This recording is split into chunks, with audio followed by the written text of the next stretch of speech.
Hello, my name is Laurel Bohm, and the topic for my final project is pica.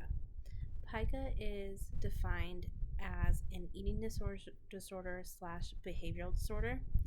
I've heard of it before, and I just thought it was an interesting subject to use for my final project. The best way to define pica would be um,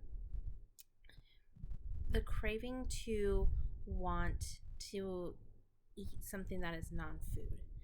Pica is not very common in the US, but it is, if anything, very common with adolescent children from the ages 6 months to 36 months, as well within pregnant women. Within adolescents of 6 to 36 months, it is 18.5%. But once a child hits the age of 12, it does lower down to about 10%.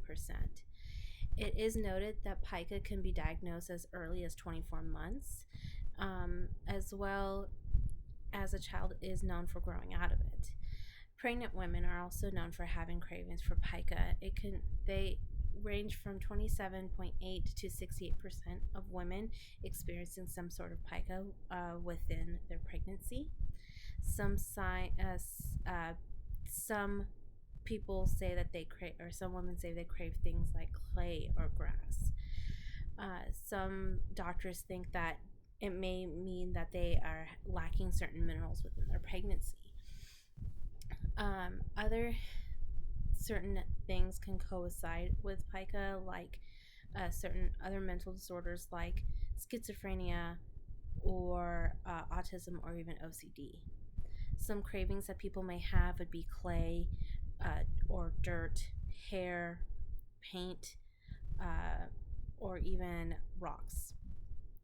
Symptoms of pica could be as simple as nausea or stomach pains due to certain things that they've ingested.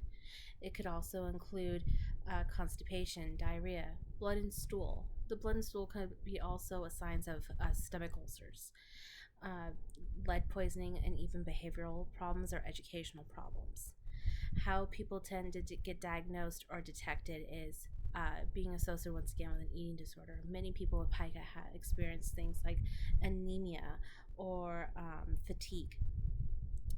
So the way that they end up, or even intestinal blockages, the way they would uh, treat for pica would be uh, first testing for anemia and anything like or intestinal blockages to make sure that those physical things are taken care of first, and then they would also test for toxins because certain things people eat could put toxins in their systems, like paint could lead to lead poisoning.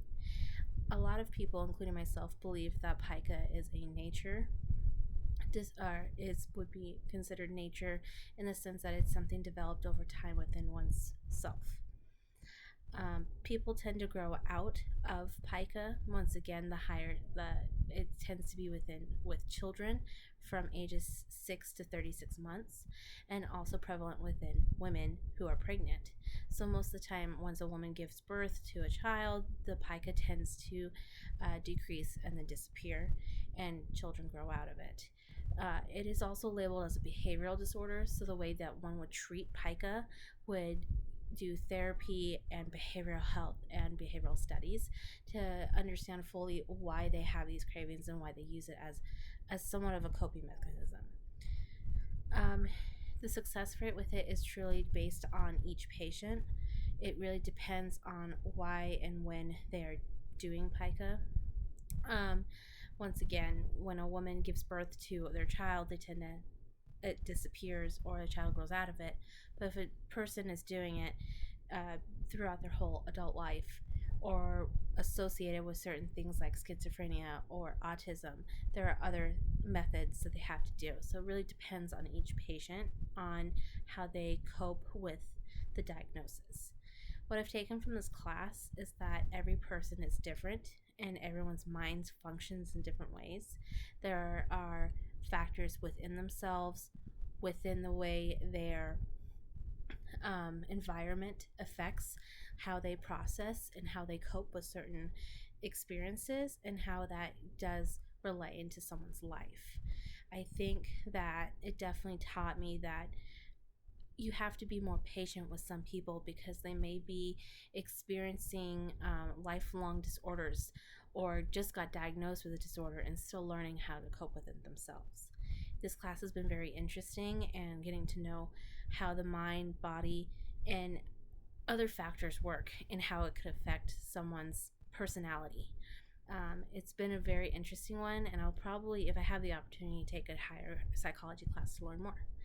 Thank you for your time, and thank you for investing in my education and learning more into this program. Thank you.